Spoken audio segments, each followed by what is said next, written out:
Galwan valley में भारत और चीन के बीच हुए हिंसक संघर्ष में दोनों ही तरफ के सैनिक मारे गए हैं। लेकिन चीन के कितने सैनिक शहीद हुए, इस बात को चीन हमेशा से छुपाता रहा है। लेकिन एक तस्वीर के वायरल होने के बाद चीन की पोल खुलती नजर आ रही है। तो देखिए कैसे बेनकाब हुआ चीन इस वायरल तस्वीर से। पूर्वी लद्दाख की गलवान घाटी में हुए भारत चीन के बीच हिंसक संघर्ष में चीन के कितने सैनिक मारे गए, इस बात पर चीन हमेशा से पर्दा डालता रहा है। चीन ये नहीं चाहता कि दुनिया के सामने उसकी कमजोरी उजागर हो, इसलिए उसने इस बात को कभी स्वीकारा ही नहीं कि गलवान घाटी में हुई हिंसा में उसके सैनिक भी मारे गए हैं। लेकिन एक वायरल तस्वीर ने चीन का पर्दाफाश कर दिया है।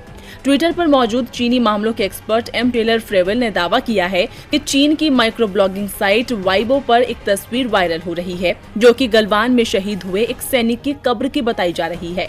तस्वीर में मौजूद ये कब्र 19 साल के एक चीनी सैनिक की है, जिसकी मौत चीन भारत सीमा रक्षा संघर्ष में जून 2020 में हो गई। बता दें कि गलवान घाटी में 15 जून को चीनी सैनिक भारतीय सीमा में घुस आए थे और उन्हें समझाने के लिए भी गए, लेकिन चीनी सैनिकों ने कांटेदार लाठियों से हमला कर दिया था, जिसमें भारत के कुल 20 सैनिक शहीद हो गए। लेकिन चीन ने मारे गए सैनिकों की बात छुपाने के लिए सैनिकों का विधिवत अंतिम संस्कार भी नहीं किया, जिसकी वजह से सैनिकों के परिजनों में नाराजगी भी देखने को मिली। मीडिया रिपोर्ट्स के मुताबिक चीन में सैनिकों के परिजनों को सिर्फ अस्थि कलश दिए गए थे।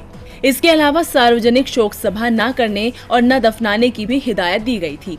टेलर ने ये भी बताया कि ये 13वीं सीमा रक्षा रेजिमेंट का हिस्सा है। उन्होंने ये भी दावा किया है कि 2015 में इस यूनिट का नाम केंद्रीय सैन्य आयोग ने यूनाइटेड कॉम्बैट मॉडल कंपनी रख दिया था, जिससे पता चलता है कि गलवान घाटी में चीन ने कौन सी यूनिट तैनात की थी। हालांकि चीन के लाख छुपाने के बावजूद अमेरिकी मीडिया ने दावा किया था कि इस संघर्ष में चीन के भी 40 से ज्यादा सैनिक मारे गए थे।